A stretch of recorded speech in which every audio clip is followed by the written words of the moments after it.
Hey everyone, we're back for another workout of the day. Today is 4 rounds for 10. It is called Busy Bee. There's a lot of movements, but don't panic. We're gonna go through all of them. So it's 5 cleans, 10 ab rollers, 15 box jumps, 20 renegade rows, 30 double unders, 20 sit-ups, 15 kettlebell swings, 10 RDLs, and 5 push-ups. So we're going to go through all those movements and the modifications, and then you can get started. Okay, so our first movement is going to be probably the most technical movement here. So if you haven't worked with a coach before, it's not really something I would like you to do for the first time by watching this video. So this is a little bit more advanced. So we're going to start with the barbell, and then we'll go through the modifications for those who haven't done these before. So the first movement is clean. We're going to set up about hip width apart. Our toes are going to be slightly pointed outward. We're going to step up to the bar. We're going to grab the bar about thumb width away from the smooth part here. And we're going to grip the bar with our thumb underneath our fingers. We're going to lock that barbell into place. That's called a hook grip. We're going to set up at the bar, we're going to come down, we're going to have our chest stretched up, our shoulders pulled back, and we're going to take that barbell and we're going to slide it up our legs. So we're going to have contact the whole time. We're going to shrug at the top. So we're going to shrug. We want to make sure we're standing all the way up. We're going to use the momentum of our leg drive to pull that barbell upward. We're going to shrug, and then at the top, we're going to there's going to be a moment of weightlessness of the barbell with that good leg drive. So we're going to shrug, and then as that bar is weightless for the few seconds, we're going to take our elbows and push them through really, really quickly. So this is what it's going to look like.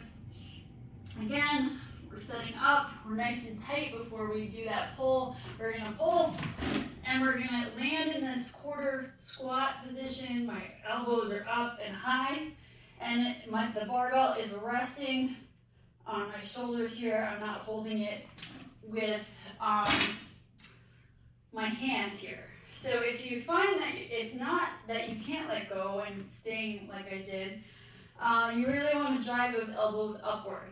So again, first we'll just go over the pull one more time.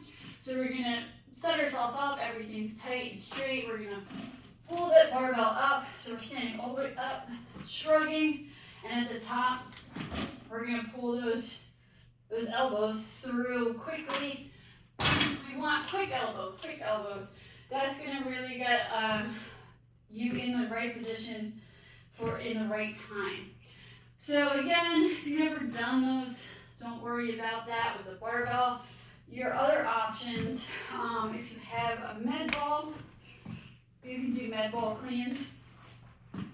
So it's going to be the same sort of movement. We're going to set up, we're going to grab the ball on either side. We're going to come down in that squatted position. We're going to pull, and then we're going to bring our elbows through. We're going to kind of turn that ball around as we catch it in a lower squat. So you can do that, or you can use a slam ball if you want something a little bit heavier. And again, same movement. Come up, catch the slam ball.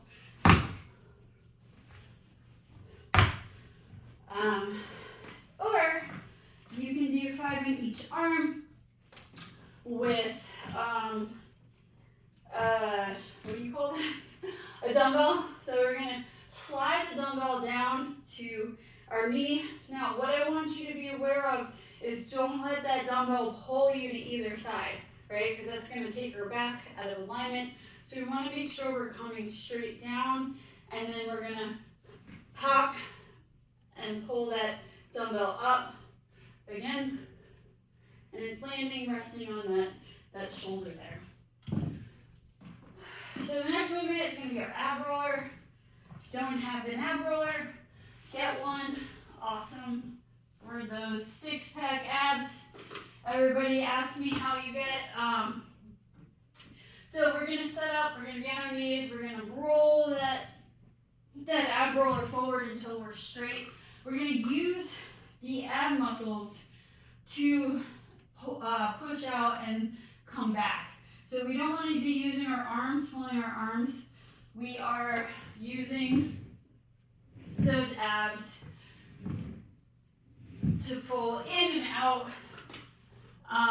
So if you don't have an ab roller, you can do, first off, if you can't get all the way out, that's okay. Start with, halfway out and come back in. And work on going out a little bit further each time. You can also do inchworms where you're kind of starting up in a standing position and walking all the way out, reach and come back in, really squeezing those abs the whole time. Switch the reaching hand each time you go. And if nothing else, you can do V-ups. So, again, we want to use those abs, touch those toes. If you can't, you can go ahead and modify that to the knees or alternating sides. The next movement is a box jump. So we're going to set up in the box, facing the box. We're going to be nice and close. We're going to jump fully, completely on top of the box, landing in a quarter squat position. Make sure there's no cliffhangers. We want the feet completely on the box, and then we're going to stand straight up at the top. And you can either jump back down or step back down, whatever you feel comfortable with. What we don't want is to land in a full squat.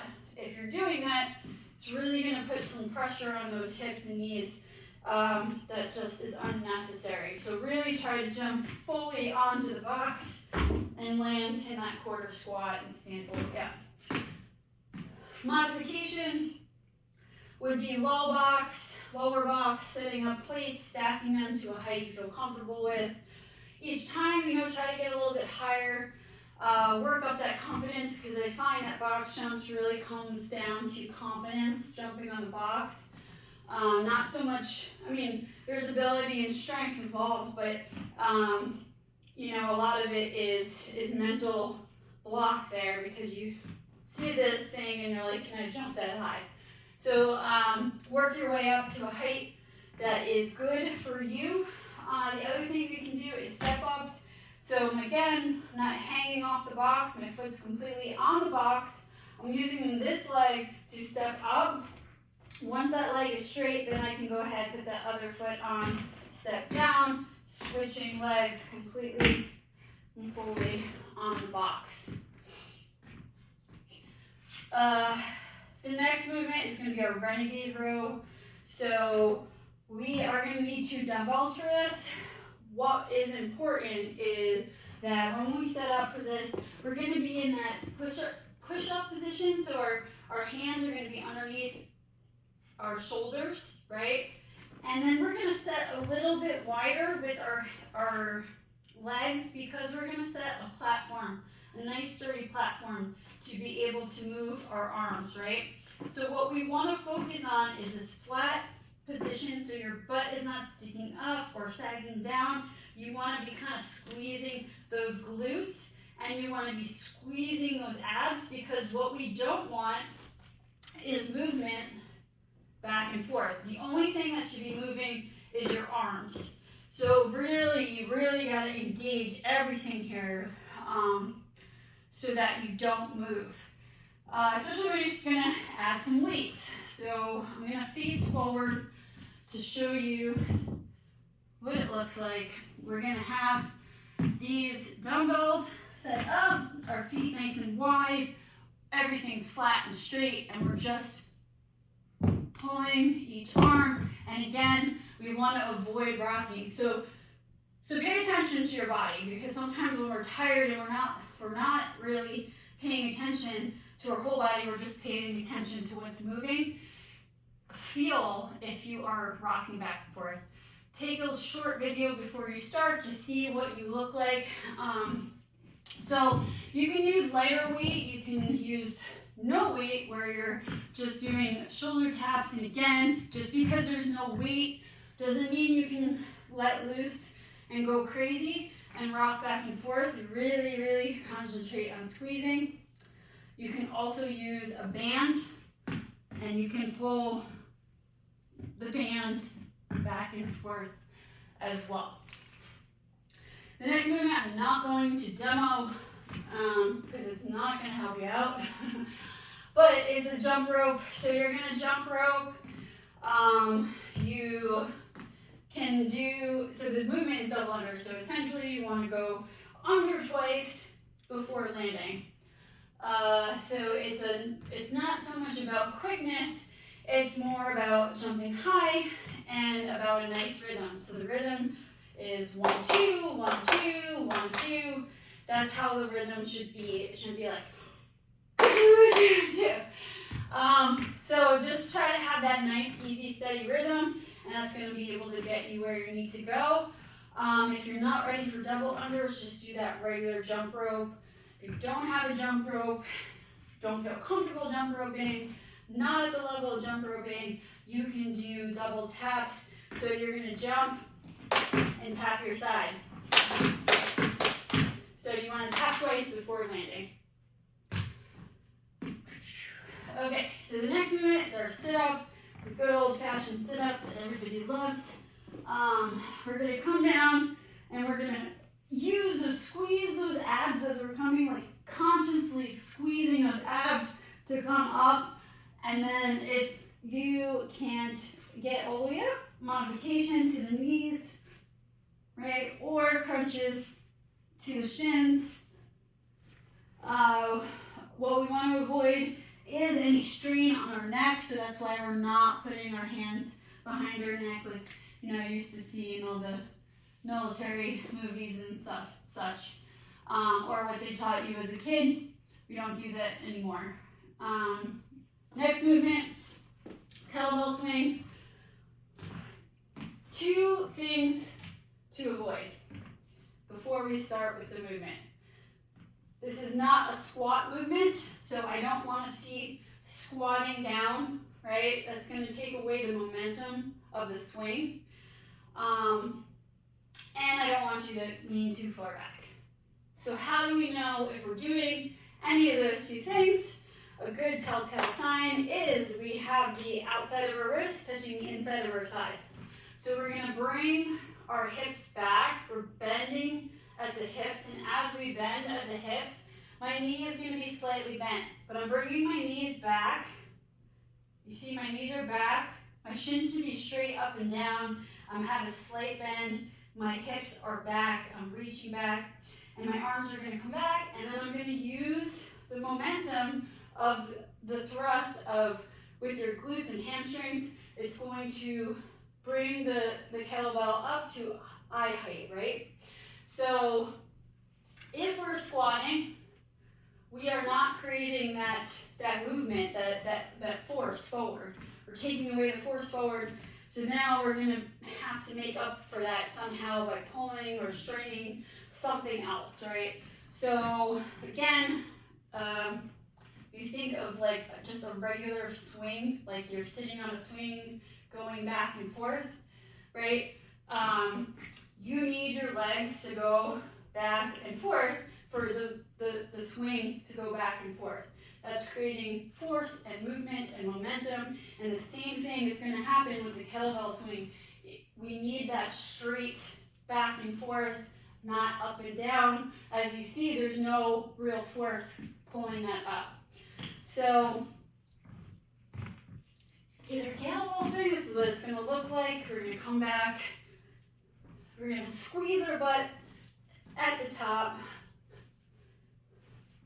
And again, I'm not using my arms, it's not an arm movement. If you don't have a kettlebell, you can use a dumbbell as well as same movement. Or you can use a band.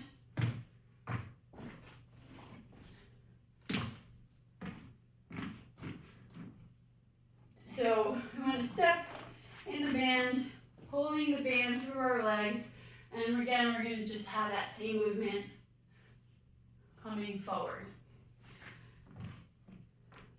Okay, next movement is the RDL. We're gonna hit some of the same muscles here that we just hit with your kettlebell swings. So, important part of RDLs is, again, the same thing, bringing your butt back. So here's the wall, I'm reaching back to the wall. You shouldn't be bending your knees. The most you want to bend is slightly bent, right? We want to make sure our back is straight and our core is engaged the whole time. Our shoulders are going to be pulled back.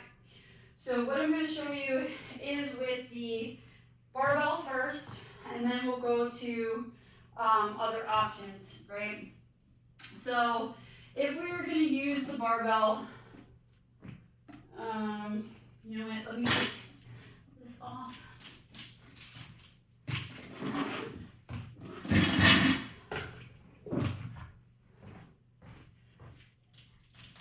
Just to show you better on the side. Okay. So we want to be about thumb width away from the smooth part. We are bringing those hips back, and we're keeping that barbell touching. So we're gonna come down, and you see how I am slightly bent, but I'm pulling back with my hips, sliding that barbell down, and I'm going down as far as I can, right? So if you are really tight in those hamstrings, you're not gonna get down that far, but you're gonna come down, really just keeping that barbell close the whole time. It's sliding down, bringing your knee, your butt back. Now, you can do this with one or two dumbbells. And again, we want to, I'll do this one facing forward. We're bringing our butt back. We're sliding those dumbbells back. Make sure you're not allowing them to pull your shoulders forward. So really squeeze your shoulders back. You can also do it with one.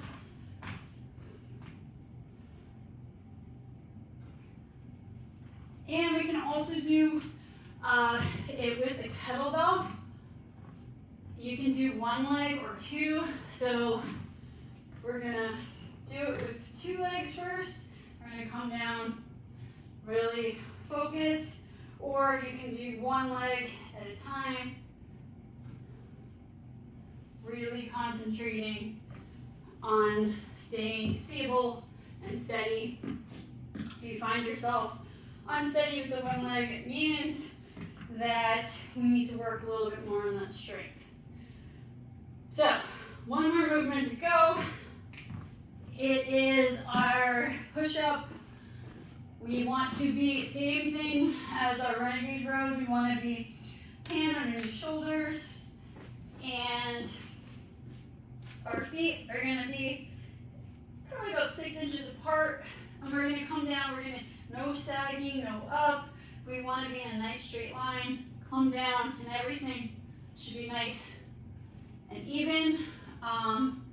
If you find that something is touching before your chest is touching, that means you're probably sagging your middle there, so really engage that core. So modification would be on your knees, and we want to make sure that we are leaning forward into a straight line and coming down, and that is going to really give us the most out of that modification. Or you can use a bench or a box and come down in a nice straight line that way as well. So lots of movements there, but I know you can do it. So you're going to do all those movements 4 times. Check out your time, your weights, your movements, and revisit and see if you can do better. So